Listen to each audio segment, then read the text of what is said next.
Pretty nice, right? We're talking about the Kestis Legacy Lightsaber from Galaxy's Edge Disney. Whether or not this is something to be added to your collection, if you've got some extra comments or extra notes that aren't covered off here, please drop a comment below. Let's get started. Design for me on this is a big pro. This thing looks fantastic. It's perfect, beautiful. I think it's brushed steel at the top. Very, very heavy, very dense, very thick. There's no risk of this thing breaking. Absolutely fantastic. Adds an element of realism to this. The handle itself is a textured kind of soft plastic or rubber, and then the detail on the bottom here in this broken section of the saber. In canon, this has been blasted in half on an escape from a Republic Star Destroyer. I love, there's possibly a couple too many wires and stuff here, but that's okay. Absolute winner for me. The design and how this looks, perfect. The weight and size of this is actually a big pro for me on this one. This feels exactly how I would expect a real life lightsaber to look and feel in the hand. A really, really dense weight to this. It's a little bit lopsided. All of the weight is at the top end of this saber, but that is for a reason, and that is because this is a broken saber. This isn't how this is supposed to be. This isn't a complete article. So believability in terms of the imbalance on this is absolutely accurate. When you have this coupled as a double-ended saber, which I'll cover off later, it's a very different situation. The weight on this is very, very heavy. It's about as heavy as the Qui-Gon lightsaber, which has just come out, but it lacks the balance, and there is a reason for that. I do think it's intentional. I know there was some gripes about that from people when this originally came out, but when you think about it logically, it's exactly how it's supposed to be. Displayability comes in one of these suckers, and I know that some people don't like these. Personally, I think these are great.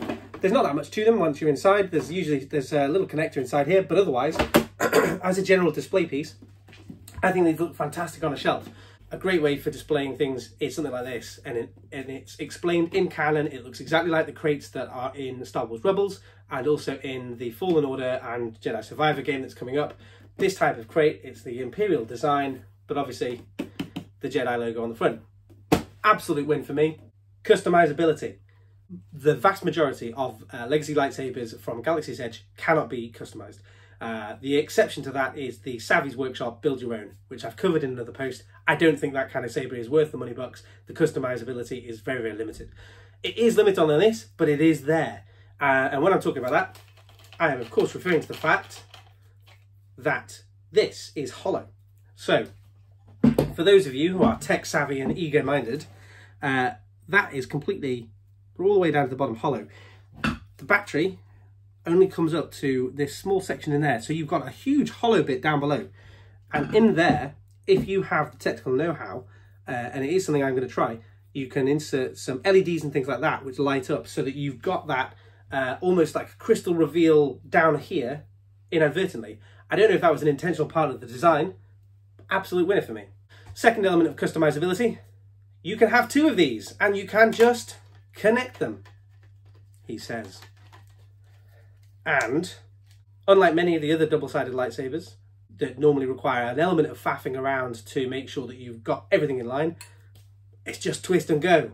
This thing lines up every single time, no fail. It takes 2 seconds to do it, and when it's lined up, I've still got the stickers on one of these, when it's lined up, looks absolutely stunning and perfect. Going back to the design element, which I've covered off before, another winner for this for me is, as I said, when this is in its individual saber form, it's really unbalanced and all top heavy. When it's in its pure double-ended lightsaber form, this thing is perfectly balanced. The weight on this is completely evenly distributed. Perfect, absolutely perfect. Wonderful bit of kit. And as a double-ended lightsaber, I do think it's one of the best. Another big thing that you can do with customization, when it's in its double-ended form, there are people on Etsy who have designed custom connectors that will allow you to pull the two sabers apart and use them in their single-bladed forms, exactly as Cal does in the game. As I said, that's something I am going to purchase from Etsy, and when it arrives, I'll do a review of that. But for me, the fact that you can even start considering that is absolutely fantastic. I don't know that there's that many other lightsabers that you can get that option with. Certainly, it's absolutely blinder of an option, and it isn't just limited to the two Kestis lightsabers either.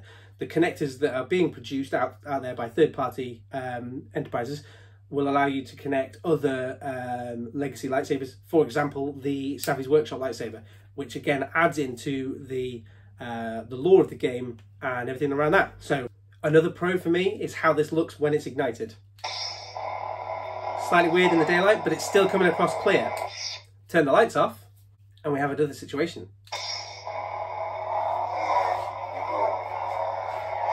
Beautiful. Go double bladed. Even better. Playability. This isn't actually limited to the Kestis Legacy lightsaber, it's across all the Galaxy's Edge lightsaber lines. The ability to simply plug and play your saber. Little twist. That is now locked in. It's not going anywhere. No Allen keys required. And we're off. So, super easy, great functionality. Absolute winner for me. Price of this sucker. So, when it was originally retailing, the price was actually relatively reasonable. But since this has become less available at the parks, the price of this on the aftermarket has unfortunately gone up. Add into that the fact that you're potentially going to look at getting 2 of these in order to benefit from some of the pros that we've already covered, and the price skyrockets to a point where actually this becomes much less affordable for most people out there. So unfortunately, until such time as this gets re-released and comes out for more availability, it's slightly out of some people's reach, which is a big shame, because this is a big win. The weight. I know that this was included as a pro, but the weight on this thing is obscene. I'm not gonna lie, my arm's tired from holding this thing up for this review.